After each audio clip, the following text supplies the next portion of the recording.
தமிழ்நாட்டில் பாஜக வளர அதிமுக தேவையா? அதிமுக பொதுச் செயலாளர் எடப்பாடி பழனிசாமி டெல்லிக்கு போய் அமித்ஷாவை சந்திச்சுட்டு வந்த அப்புறம் தமிழ்நாட்டு அரசியல் களம் விறுவிறுப்பாகி இருக்கு.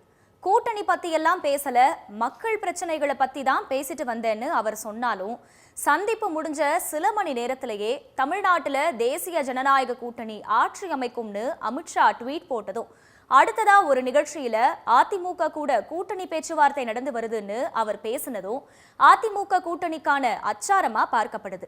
அதிமுக பலவீனமாயிருச்சு, அதனால பாஜக கூட்டணியில தான் அதிமுக சேரும்னு சொல்லி தமிழ்நாட்டுல பாஜக வலுவா இருக்குன்னு காண்பிக்கிற வேலைகள் நடந்து வர்றதா சொல்லப்படுற நிலையில அதிமுகவோட கட்சி உட்கட்டமைப்பு தொடங்கி மக்கள் மத்தியில அந்த கட்சிக்கு இருக்கிற செல்வாக்கு வரை இந்த நேரத்துல அலச வேண்டியது அவசியமா இருக்கு.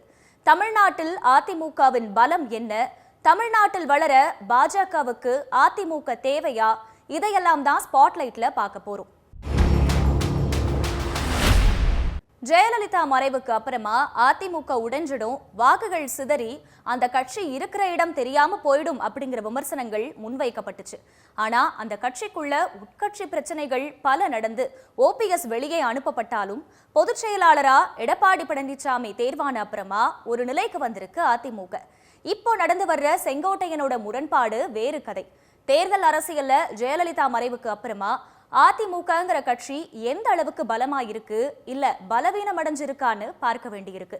2019 நாடாளுமன்ற தேர்தல் அப்ப பாஜக, பாமக உள்ளிட்ட கட்சிகளோட கூட்டணி அமைச்சு 20 தொகுதிகளில் போட்டியிட்ட அதிமுக 83,07,345 வாக்குகள் வாங்கியிருக்காங்க. இது மொத்த வாக்குகள்ல 19.39%. 2021 சட்டமன்ற தேர்தலையும் அதே பாஜக, பாமகவோட கூட்டணி அமைச்சு அதிமுக தேர்தலை சந்திச்சாங்க. அப்ப மொத்தமா 191 சட்டமன்ற தொகுதியில போட்டியிட்டு 33.29% வாக்குகள், அதாவது 1,53,91,055 வாக்குகளை அதிமுக வாங்கினாங்க. போன வருஷம் நடந்த நாடாளுமன்ற தேர்தல்ல தேமுதிகவை மட்டும் கூட்டணியில சேர்த்துக்கிட்டு 34 தொகுதிகளில் போட்டியிட்ட அதிமுக 88,80,801 வாக்குகளை வாங்கினாங்க. இது மொத்த வாக்குகள்ல 20.46%. நாடாளுமன்ற தேர்தலில் சராசரியா 20% வாக்குகளையும், சட்டமன்ற தேர்தலில் 33% அளவு வாக்குகளையும் ஜெயலலிதா மறைவுக்கு அப்புறமா அதிமுக பெற்றிருக்கிறது அந்த கட்சியோட வாக்கு வங்கி பலம் நீடிக்கிறத காட்டுற விதமா இருக்கு. தேர்தலில் வாங்கிய வாக்குகள் அடிப்படையில் அதிமுகவோட பலம் நீடிக்கிற நிலையில அந்த கட்சியோட உட்கட்டமைப்பு, இரட்டை இலை சின்னத்துக்கு கடைக்கோடி மக்கள் வரை இருக்கிற ஆதரவும் அப்படியே நீடிக்கிறதா சொல்லப்படுது.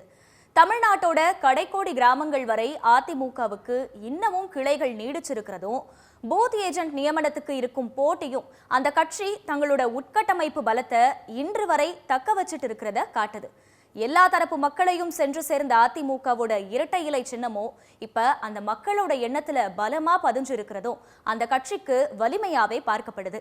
2021 சட்டமன்ற தேர்தல்ல அதிமுகவோட கூட்டணி அமைச்சு போட்டியிட்டதால தான் பாஜகவுக்கு 4 எம்எல்ஏக்கள் கிடைச்சாங்கன்னு, அந்த கட்சியோட கூட்டணி அமைக்கலனா பாஜகவுக்கு தமிழ்நாடு சட்டமன்றத்துல பிரதிநிதியே இருந்திருக்க மாட்டாங்கன்னு கருத்துகள் சொல்லப்படுது. இப்படி பார்க்கையில தமிழ்நாட்டுல எம்எல்ஏக்கள் பெற பாஜகவுக்கு அதிமுக கூட்டணி தேவைப்படுதுன்னு, பாஜகவுடனான கூட்டணி அதிமுகவுக்கு ஒரு கூடுதல் பலமா மட்டுமே இருக்கும்னு சொல்றாங்க. அண்ணாமலை தலைவரானதுக்கு அப்புறம் பாஜக வளர்ந்திருக்குதுன்னு கடந்த நாடாளுமன்ற தேர்தல் வாக்கு சதவீதத்தை வச்சு சொன்னாலும் அது தேர்தல்ல ஒரு சீட்டையாவது வெற்றி பெறும் அளவுக்கு பாஜக இன்னும் வளரல அப்படிங்கிறதையே காட்டுது. அதனால தேர்தல்ல வெற்றி பெறலனா கூட பரவாயில்ல, குறைந்தபட்சம் தங்கள் கட்சியில இருந்து சட்டமன்றத்துக்குள்ள பிரதிநிதிகள் இருக்க பாஜகவுக்கு அதிமுக கட்டாயம் தேவைப்படுதுன்னு சொல்றாங்க அரசியல் பார்வையாளர்கள்.